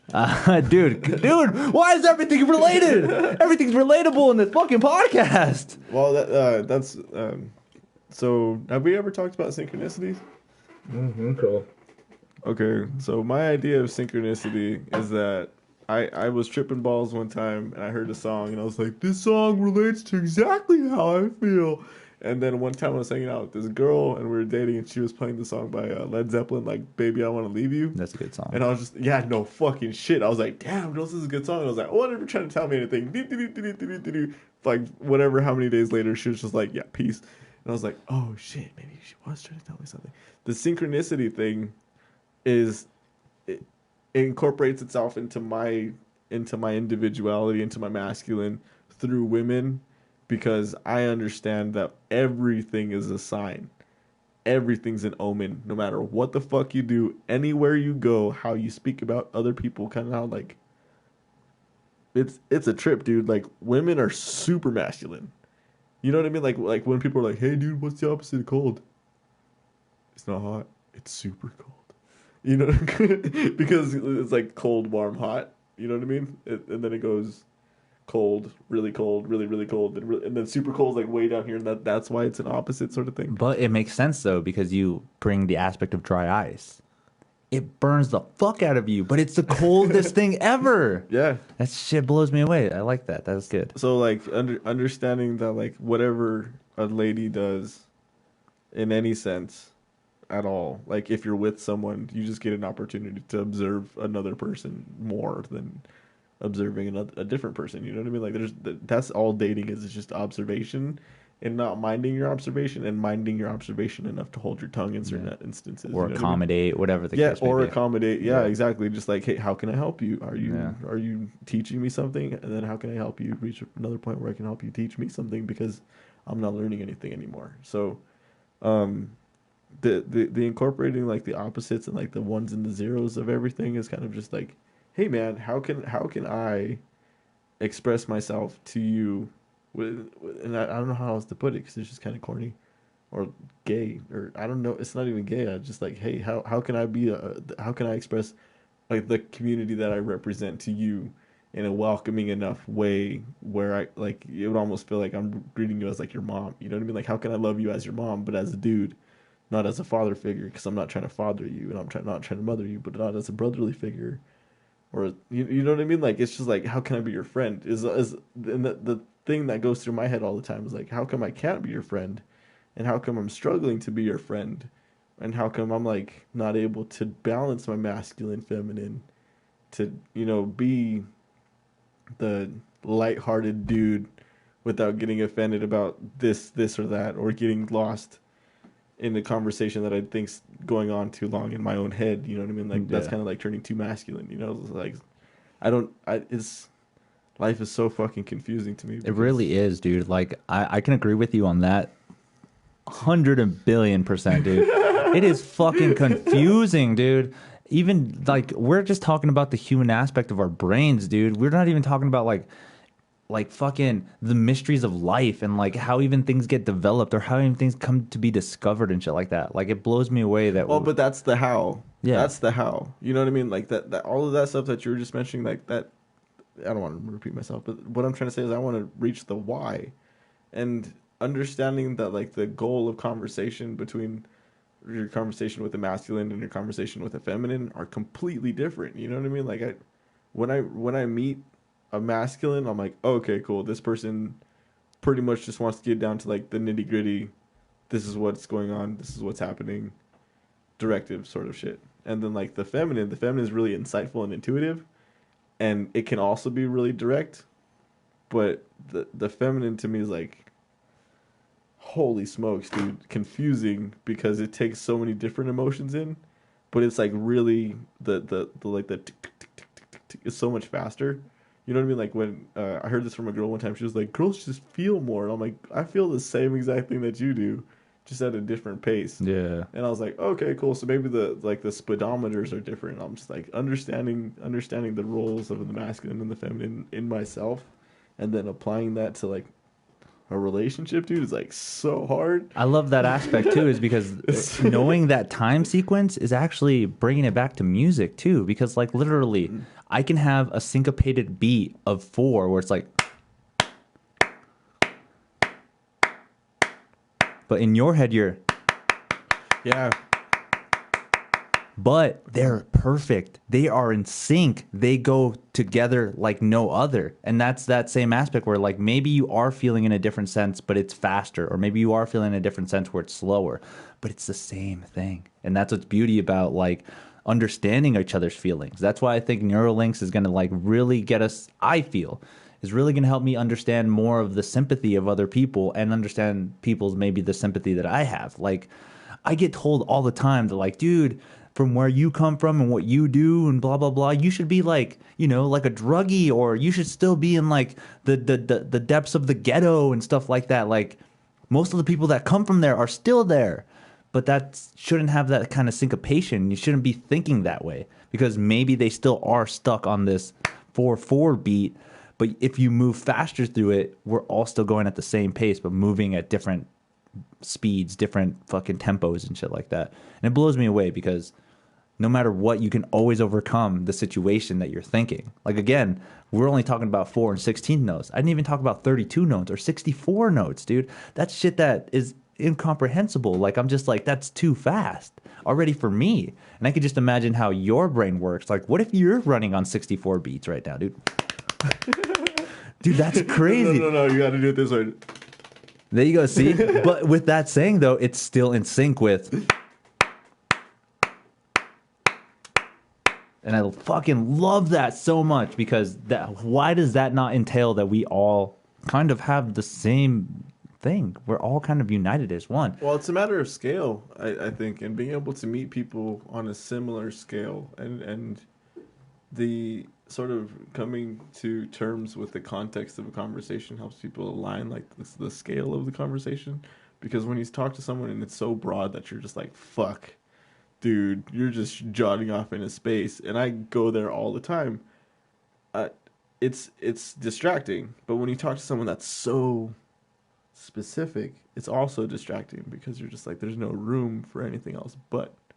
And I think finding like a decent middle ground, like for instance, dude, like this environment that this is in right now is like so comforting because I can talk about anything, you can talk about anything, but it's at the same time, it's like developing a relationship. You know what I mean? Like when I first came here, I'm super nervous. Second time I came here, I was like, oh, this is just a podcast, dog. And the third time that I'm coming on, I'm like, well, I hope Angel kind of takes me like somewhat seriously because like I'm still an individual in this community and I don't always act like a jackass and I'm not always like super incompetent. But at the same time, like I want you to see that there's multiple layers to my character. Yeah. Like, I was challenging you the first and second time that I came on. This third time I'm coming on, I'm like, I'm still challenging you. I don't know how, but I hope I'm challenging you to think period. Right? Like, you make me want to get into music because I've had a guitar for like 2 years, dude. Just there. And it's just there. And it's because, like, part of me is like, well, I don't have a teacher. Fucking Hector Pimentel offered me 2 classes for free.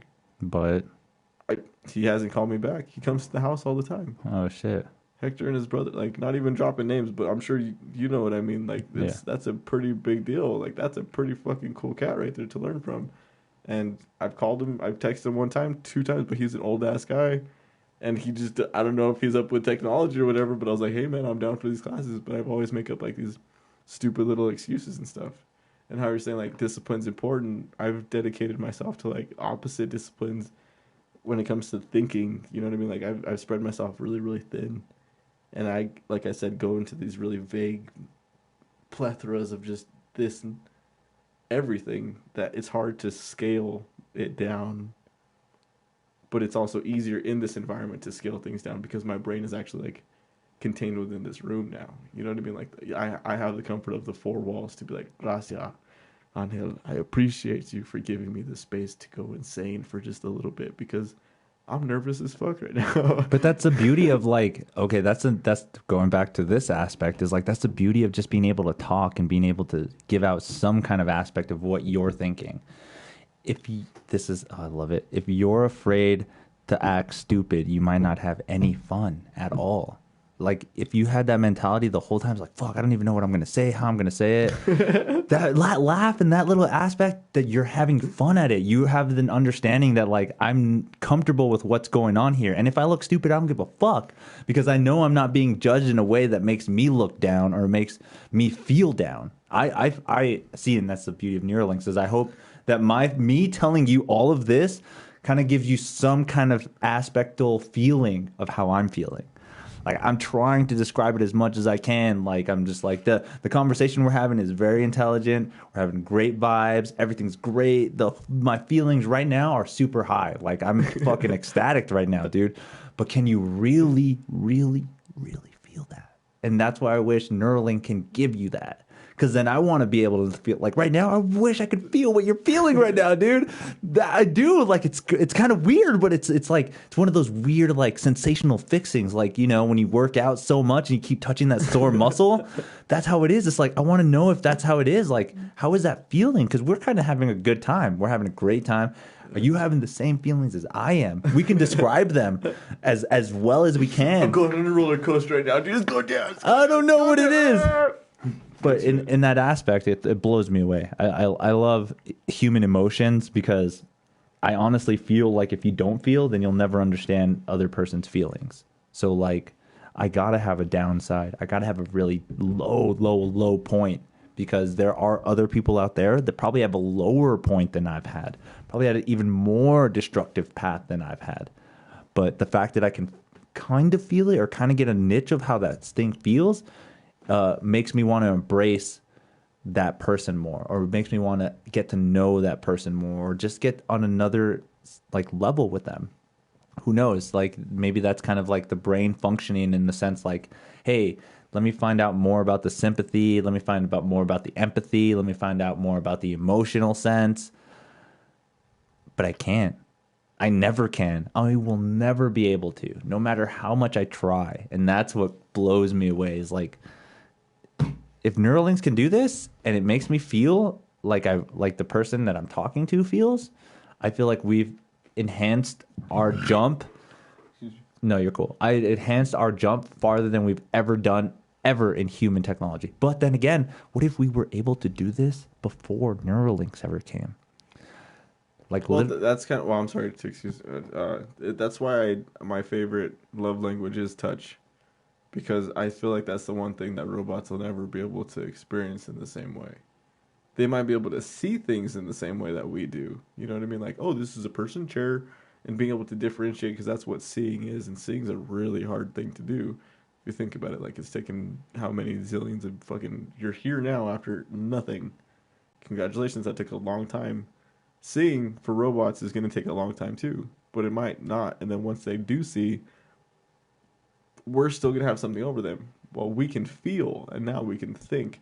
Robots think too? Sure, but it's completely different because there's not the feeling aspect into it. They can move, but they can't feel. They can feel, but they can't think. You know what I mean? And thinking is like a conversation between two things at all times. So your brain communicating with your body is so intimate, right? Like your relationship with your own body, you can see how someone is being to themselves by just looking at them. I hope.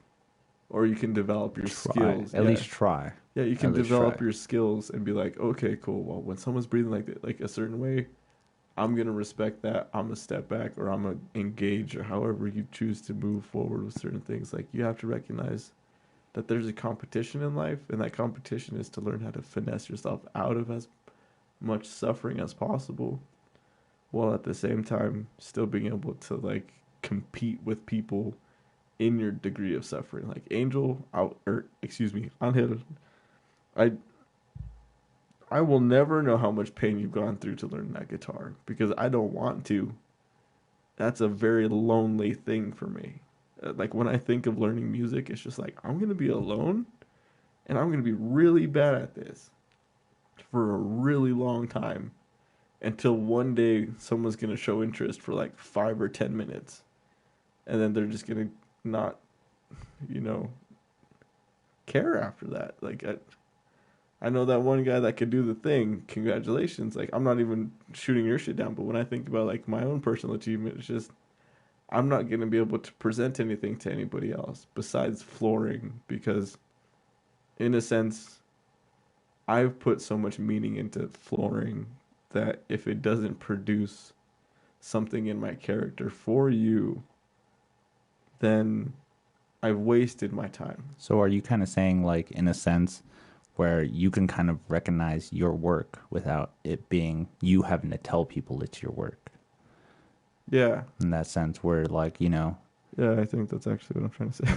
like, you say you do a house, but you only did the living room, and they notice that. They're like, oh, this is amazing. You did the living room, because they can kind of tell by the touch, by the feel, by the personal whatever that you put into doing the floor like that. It only lasts for so long, right? I think everybody sort of carries like a gem around, and that gem is what we all consider to be like our valuable thing. Like, we pull people to the side and be like, hey, come look at my thing. And then they'll be like, I don't really care. I got my own thing. Or, why do you think that thing's valuable? And at the end of the day, there's like a little bitty goblin that's like sitting in the back being like, I'm going to give you a better thing. And then they give you like just a bigger thing. You know what I mean? You hold on to this really big thing. And I think what I'm doing, because it's an unhealthy thing to do this, is hold on to like that singular one thing and put so much value in it that I'm like hoarding it to myself. And what I'm trying to say is, like, you're inspiring me to diversify myself, because like I've recently stepped into the stock market. I thought about getting into day trading. I thought about getting into fucking binary trading and trying to figure out how to like expand my money, because for some reason, even though I'm content in my little world here in Albuquerque, in my being bad at something and knowing of people world, I want to step out of that eventually and be somebody in my community that's had an impact on my community further than I've done something in these people's houses. Do you see what I'm saying? Because having respect from these people is very valuable to me. But at the same time, I want to have the respect to my peers. And I don't think that my peers even recognize me as a peer. Yeah. Do you see what I'm saying? Yeah. So like, that's what's really difficult for me, because I'm just like, well, hi peers. Did you guys know that I have something to offer besides being a lame person? And that's all I'm trying to say is, like, I'm not just the normal person, I hope. But at the same time, like, I haven't been able to, and this is getting kind of sad, I'm sorry, but like, my own views of myself aren't very good, because I haven't dedicated myself to anything besides trying to be a good son and trying to be a good man and repair my relationships with people, because I've ruined a lot of relationships with people.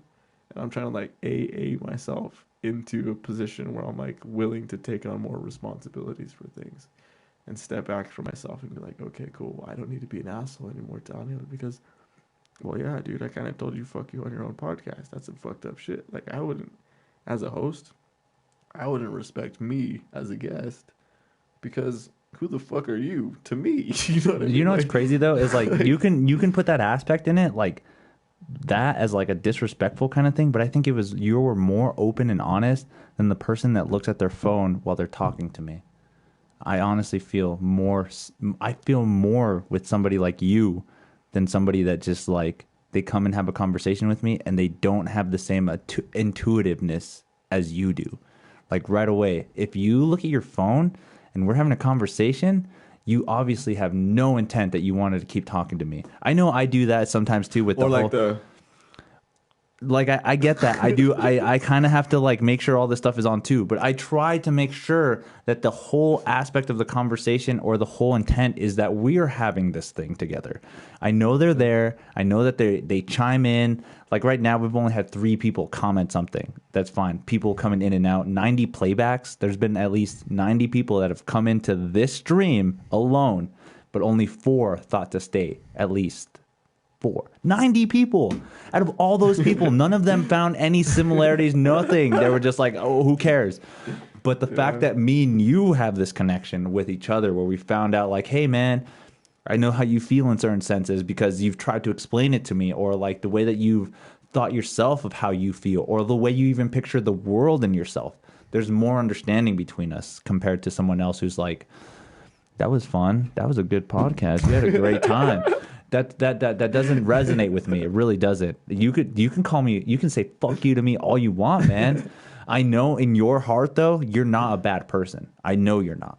In the sense where you're not trying to like, I'm only using this platform to be a dick the whole time, or I'm only trying to use it to benefit myself. Like I've never gotten that kind of intent from you. Even from the beginning, like the first episode that we ever did with us, I honestly thought you were trying to play this character where you're just like, oh, I have to be this self-witty kind of asshole sometimes, but yet still be in the conversation. That's fine, but I learned more about you. And then when I invited you again, we end up having more of a conversation, and we end up finding out more similarities about each other. We end up finding out that we know the same person. Yeah, Crescencio, he doesn't like me very much. But that's okay. We still have a connection in a way that we would have never understood. Never understood. Even if he doesn't like you, that's whatever, dude. That's another sense. For the record, I love the guy. He's actually really gentle, like the most gentle person that I know. And that connection again, that's a connection really nice. From the two of us. We never would have thought, but that came because of just that interaction. Like, oh, you're a comedian, come check out my podcast. And now look at where we are out of this whole sense of what happened. And if I can bring any insight or any kind of motivation to you, it would be in the sense of you shouldn't look down on yourself as much as you think you do. Because as far as I've gotten from this, it's like, you kind of do put yourself down a lot, man. Like it makes me feel like you don't see yourself as a higher standard of what you should be. I don't know. I could be wrong because that's why we don't have neural links and I can't feel what you're feeling. But in that aspect, man, I feel like you want to, and you know it. You're like, I know I can be better than what I want to be, but then there's those negative aspects and you were just like, oh, I'm just a floor, or I just do basic construction work, but it's not that sense because I want to be a perpetual student. You do put yourself in that sense into learning more, trying to feel more, trying to be able to understand more. You don't kind of just be like closed-minded, one narrow view. I don't feel like that happens with you. And kind of to the sense with other people, that does happen a lot more than you'd think. Like it's crazy that nobody has this expansive sense of being their own person, but yet still understanding what somebody else brings to the table.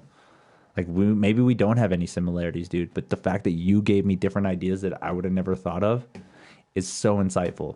So insightful. But yet we have similar ideas. The way you started talking about property of water and shit like that, I was like, holy fuck, I remember that documentary when I was like fucking, I think I was like 20 when I saw that documentary.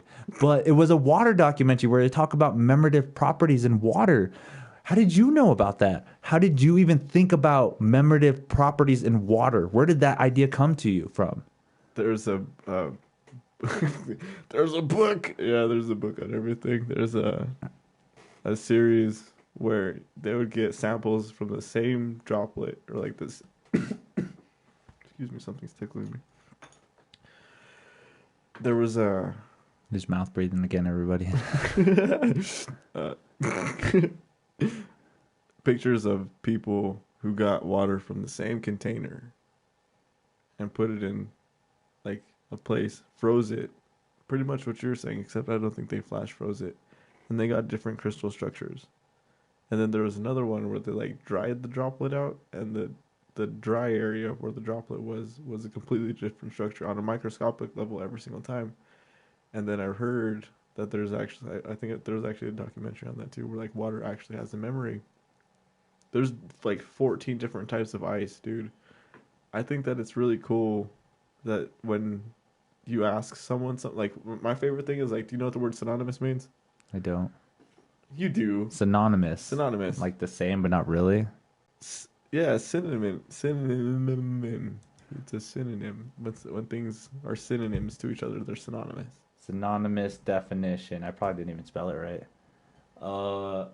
Synonymous. That's it? You didn't even tell me what the fuck the definition is? Having the same or nearly the same meaning as another word or phrase in the same language. So, synonymous and synchronicity, just the SY aspect to these words makes me very, very happy because sci-fi, the fucking TV shows, it also starts with SY. But, as you can tell, like physics and stuff like that is the same aspect, but it starts with PH. And it's the same thing, though. And I love that aspect. Yeah. So, like, the prefix, suffix, the each letter without combinations with other letters have meanings in and of themselves. You know what I mean? Like, for some reason, every letter that starts with an A can be found in the dictionary under the letter A, aardvarked through whatever, you know? Like, I think that categorically speaking, kind of how you're saying, like, the numerology thing applies to words, too, in the sense that words and letters are also numbers, and if we treat everything as a number, the beauty of leaving chimpanzees in a room for 100 million years and then them typing random shit and it being like the Bible at the end is a possibility simply because it's how it works. You know what I mean? Like when I was saying that there's a pattern of two pieces that you can put together that will never ever repeat, it's completely possible. Like there's been math done on this for like a whole bunch of years where there's just like a dart and then there's like a fucking another piece and then you just put them together. I'm really sorry. I'll have to show you the video on this later. But the long story short is that the multiplicity of reality is so beautiful to me that we have to, as people, recognize that it's our job to just recognize what our community is. Like, recognizing recognition is super hard because that's kind of like what I was saying with the comic books is like thinking of someone else thinking of something. And assuming that you know everything that they're going to say forever and then interjecting that into the conversation and then molding that to everyone else's conversation with the characters that they're with. You know what I mean? Like, she's like, it's that idea blows my mind. Like, character building blows my mind because it's like, dude, I'm a 0. I feel like a 0, but you make me feel like a 1. And when I feel like a 1, I don't want you to feel like a 0, but there's no rule saying that there can't be 1s next to me. And if I'm a 1, and there's like the opposite of me, then there's a 0, and then there's an opposite of you next to you. So like how DNA works, it's like the AC, I forget the letters, excuse me, but there's always like opposite letters, and that's how it always works. Like there's one letter, and then there's a corresponding letter, and that, like your DNA is built out of all of these really basic pieces that essentially turned into you. And I'm like, holy smokes, dude! Like this is so cool. My only job as a dude is to not treat women like shit and be a good community member. Who, I don't know what the woman's job is. I really will never be able to tell because like that's not a job. You know what I mean? Yeah. Like that's the personal responsibility. So my job, I feel, is to just like how do I recognize my community? Like, oh snap, Angel, you do something that I love. I love podcasts. Why? Because it's genuine interaction with two people, I would hope. And my selective ear guides me towards things that are more this format than they do towards things that are written out for other people. Because I'm just like, this doesn't make any sense. It's so formulaic. It's like expected. You know what I mean? Like it's a commercial. You're like, okay, there's going to be a dude. There's going to be a woman. There's going to be such and such. We're going to talk about the latest movie where it's already predictable just because you have a blueprint of what's going to come out. And that's that. I mean, that's the beauty of conversation that we are losing now, is because the conversation base isn't happening like this. It's happening with this. There's no nuance. There's no subtlety. There's no spontaneous reaction. But there is patience. Well, yeah, everybody wants to wait for that new message to come in from that girl you like. Or... No, but it's the fact that you're willing to wait, I think. Okay. You know what I mean? In conversation, dead spaces can awkward, weird. Exactly. Yeah. Exactly. Why don't you know exactly what to say right now? Yeah. Like, for instance, there's a female who was just like, talk dirty to me. And I was just like, I don't know what you want me to do or say beyond what I'm already doing right now. To be like, you want me to stick my finger in your butt? Like, is that dirty? Yeah, I'm like, what kind of dirt? Like, give me your toe. Like, to a certain extent, I think that like the beauty of impoverished people is that they don't have expectations for greater things.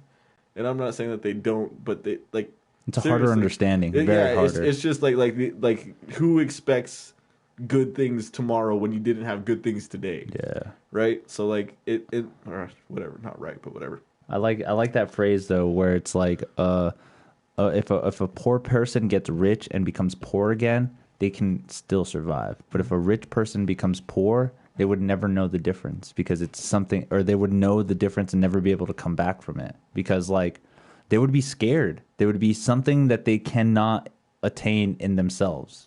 Rich people that become poor, that have always been rich, never succeed. That's just an assumption. I'm probably just spooting shit out of my ass right now. Compared to a person that is poor, ends up becoming rich, and then poor again, he knows the beauty and the hard work of doing that again.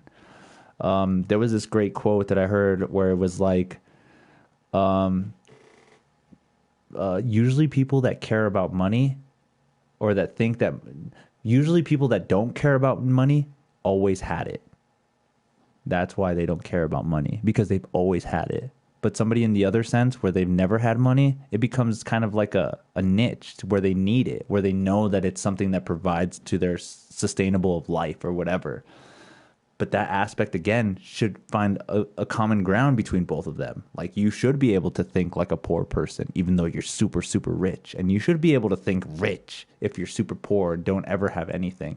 Because there is a balance point to becoming that one thing that everyone's trying to strive. Maybe you do, these are fucking shitty ass scenarios and shit, but there are rich people out there that are just like, you guys have it easy. Imagine having to worry about all the cars that I drive and all this. And like, that is a problem rich people have. Like, they feel like being poor is easy, when it's the opposite. When us poor people think like, oh, being rich is easy.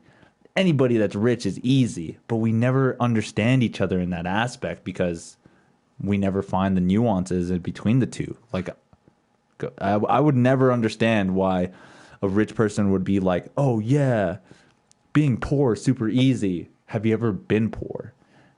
Same thing with a poor person. Dude, rich is so easy. Have you ever been rich?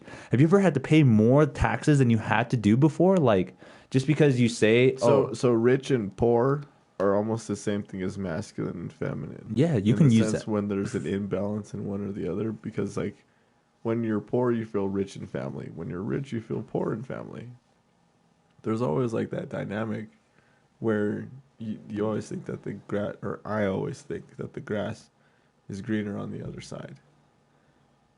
If you take that away and recognize that the grass goes through seasons, dude, and it just dies and comes back, and sometimes it's not there and you gotta nurture things, like, the law of entropy exists, and our job is to work against the law of entropy, and that's fine, you know? Like, I not to get all biblical on your ass, but like, the only book of the Bible that I've ever really paid attention to is Ecclesiastes, because it's hilarious to me. This guy's like, I got all the bitches, I got all the land, I have people that'll work under me, they're happy, I'm a king, and it ain't shit. I can write, I can be stupid, I can be smart, I can be wise, but it ain't shit. Out of 1,000 men, you'll find maybe one good one. Out of 1,000 women, you'll find none. And this is hilarious to me. It's hilarious to me, because at the end of it, it's just like, the only thing that makes you happy is God. And I'm not preaching to anybody. Yeah. But what I'm trying to say is my understanding, my personal understanding of what God means is that there's a word out there that applies to quite literally everything, ever, including your understanding of that, the future understanding of that, the past understanding of that, the existence of everything, and its potential. That to me is what God is. There's omniscience, omnipresence, and omnipotence. All knowing, all powerful, and everywhere. All seeing. Yeah. That's what it is. That's what God is to me. So when people kind of like find comfort in something that knows everything, it blows my mind because I'm just like, you're telling me that there's a thing that's me, that's partially me, that I'm a fragment of, that knows everything about me and everybody else, and doesn't just kill itself? Like, you know what I mean? Like, I'm like, if I know things about me, if I know things about you, I'd be like, dog, you should kill yourself. And then if you know things about me, you'd be like, dog, you should kill yourself. And then future us would be like, no, that wasn't the right choice. I'm glad that you didn't make that choice. Why am I glad that you didn't make that choice? Because I'm actually here now, beyond you now. Do you see what I'm saying? Like the difference in the nows? Yeah. That it's a beautiful thing to recognize that future you really appreciates that past you didn't kill you. Yeah. That makes Right? that makes so much sense. Because yeah, especially if you come from hardship, you're just like, man, my life was hard. I'm glad that I learned from that, because it's something that built you to the person you are now. Like in the sense where like, yeah, you might have had a hard life and it might have been really, really difficult, but if you embraced it and learned from it, you kind of reflect on it and don't regret anything. I feel that way. Like I hate to say it, but like I don't regret like a lot of things. People always tell me like, don't you regret like losing your ex-girlfriend, or don't you regret how you treated her and stuff? And I'm just like, I can't, because that happened already, and that's what shaped of what I am today. Can't anymore, which I mean, hopefully, because like, the idea of shame is like almost a good thing. I struggle with the idea of shame quite a bit, because I'm just like, it's guilt and pride put together. Because you're like, well, I did it. And then you're like, oh, man, I don't want to get credit for it. But you're also like slapping yourself, which is kind of funny to me, because I'm just like, dude, any shame that you feel is you just spanking yourself when you're alone. Which is you spanking it, which is masturbatory, which is fucking hilarious to me, because I'm just like, pity parties are just people jerking off to shit. You know what I mean? It's just like, oh, I'm so sorry for you, and you get some too, and you get some too. And I'm just like, dog, people that are philanthropists have an interesting aspect to their existence to me, because to me a philanthropist doesn't have a title. You know what I mean? True philanthropy is not searching for the philanthropy title. Fucking Waka Flocka Flame is a doctor now in philanthropy. I feel that way about true philosophy too. Like psychology and philosophy, like literally the conversations we are having right now is no different than the conversations that Plato and Aristotle and his men probably had, where they sat around and talked about everything. And they understood life more because they wanted to have those conversations. And that kind of lost its meaning now, because philosophy is more of like this whole presence of what's happening now, presence of the past, presence of the future, but not ever bringing insight from everything and everybody. Like philosophy from like the Asian country compared to philosophy from us is totally different. Even though we kind of have some similarities and stuff, there is no way that we have a middle ground of what philosophy is. Like it blows me away to think that way, because in my sense, philosophy is just understanding what human interaction, emotion, and depth is into whatever sense. Like I'll never understand how you feel in a certain way. I really wish I did, but that's why we have these conversations, is to try to get as close as we can to that. And in philosophy, that doesn't happen as much anymore, because it's just like clinical studies or control groups or placebo effect. There's so many different aspects of all that shit where it's just like, can you just bring in the smartest people to have a conversation for like 3 hours and see what actually comes out? And maybe that does happen to a sense, but it doesn't happen to a massive scale Because I feel like if that were to happen, we would have more understanding of each other than like we do now, compared to some other people that like maybe don't. Like I've invited certain amount of people to this podcast so many times, but they probably see it as like, oh, it's just a stupid way for Angel to get famous. It's just a stupid way for him to think is however he wants, blah, blah, blah. But I want to understand why you think that, or what's the aspect of why you even wouldn't want to come to my podcast. Because is that something that makes you feel like That's entitlement? funny because you're not even taking it personally. You're just like, yes, motherfucker, tell me why you don't want to come here. What's the main reason of all of this? That's funny, dude. Fuck, dude, we actually been here for 2 hours. No joke. Would you like to end? I actually want to end on a high note. So, I got spliffs in the car, dog. do you have any insightful things to end on high notes? On a high note right now, an insightful kind of something that you feel you took away from this podcast. This one exactly, not any of the other ones that we did. Not you telling me fuck you. Just kidding. Oh, I'm sorry. Say that question again because I was just going to be like, remember your mom. Anything insightful Let's see. in this podcast that you feel has made you take a little bit more introspectiveness in your own life, maybe. You can empathize with people through music. I like that. Cruz, do you want them to follow you anywhere? You want my guest to follow you anywhere? Drop some handles right now. I change my Instagram all the time. So right now it's Old Filth. Old Filth? Yeah. I thought it was just the moon sign or the Saturn sign. Every time that comes up, I'm just like, do I type in the Saturn sign? Is that how I'm going to find him? Yeah, Old Filth. Find me on Twitter at Gold Filth. And that's it. Facebook, Cruz Joseph. Yeah, hit me up. Let me know what you guys want to do because I'm always down to barbecue. That's what's up. He's always down, guys. There's a few. You guys are awesome. Kuhn, you came in too late. Thank you for joining. He's calling me gay again. I love you, man. I love you so much. See that right there? You. I love you. You. We got to get you on the podcast, Kuhn. You got to come on here. Thank you for joining, man. I appreciate it, dude. I really do. Yeah, of course. It's so insightful. I swear, man. You're a great guy. You're growing on me, dude. You're growing on me. You guys make sure to follow me all social media sites, MuseMe TV. Just Google MuseMe TV. I swear to God, I will be one of the first things that pop up. It's a unique thing, I swear. So check it out, MuseMe TV. Also got a dope Instagram, Twitch TV, all that good stuff, guys. So make sure to follow. Catch you guys later. I love you. Why is this not playing again?